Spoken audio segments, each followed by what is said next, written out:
இன்னைக்கு மத்தியானம் ஜாலியாக ஆரம்பிச்சது பயங்கர பிரச்சனைலாம் முடிஞ்சு போச்சு. மஞ்சரி, அருண், அதுக்கப்புறம் ராணவ், நடுவில் விஜய், விஷால்னு சொல்லிட்டு அப்படி இப்படி ஒரே ரகலையாகி போச்சு. ஸோ இதுக்கு முக்கியமான காரணம் யார் பார்த்தீங்கன்னா ராணவ் ஆரம்பிச்சது தான்.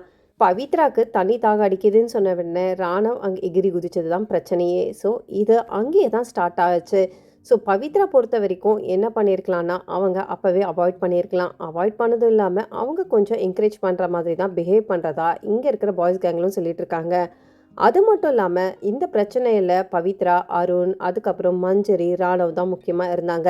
மற்றவங்கள வேடிக்கை பார்த்துட்டு இருக்கும் போது இதில் சௌந்தர்யாவுக்கு அவங்களுக்கு இது லட்டு கொடுத்த மாதிரி ஆகி போச்சு. ஏன்னா ராணவியும் அருணும் அவங்களுக்கு பிடிக்காது. ஸோ இதுதான் பிரச்சனையில் விளக்க முடியும்னு சொல்லிட்டு அவங்களுமே குதிச்சுட்டாங்க. அதை பற்றி தான் இப்போ நைட்டு அருணும் அதுக்கப்புறம் ராணவும் பேசிட்டு இருக்காங்க.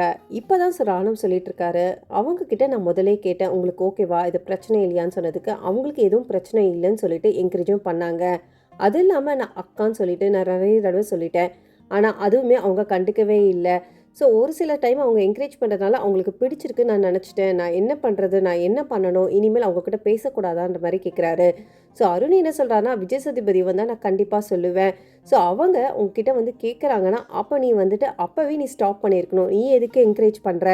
ஸ்கூல் டாஸ்க்கும் முடிஞ்சு போச்சு. ஆனால் ஸ்கூல் டாஸ்க் முடிஞ்சு போயும் இவங்க என்னை விடலை. அதையுமே கண்டினியூ பண்ணி வர்ஷினியும் என்னையுமே கம்பேர் பண்ணி பேசிட்டு இருந்தாங்க. ஸோ அதுவுமே நான் வந்து எனக்கு பிடிக்கலன்னு சொல்லிட்டு நான் ஸ்டாப் பண்ணுங்கன்னு சொல்லிட்டேன். ஸோ இல்லைனா அதுவுமே அவங்க வந்துட்டு எக்ஸ்டெண்ட் பண்ணிக்கிட்டே போயிட்டுருப்பாங்க.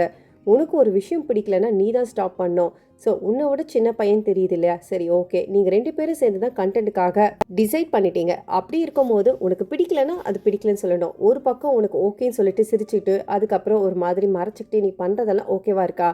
அவன் பிடிக்கலன்னா அப்பவே முகத்துல நீ எதுக்கு வந்தேன்னு சொல்லிட்டு அப்பவே ஸ்டாப் பண்ணியிருந்தேன்னா நீயும் ஸ்டாப் பண்ணியிருப்ப.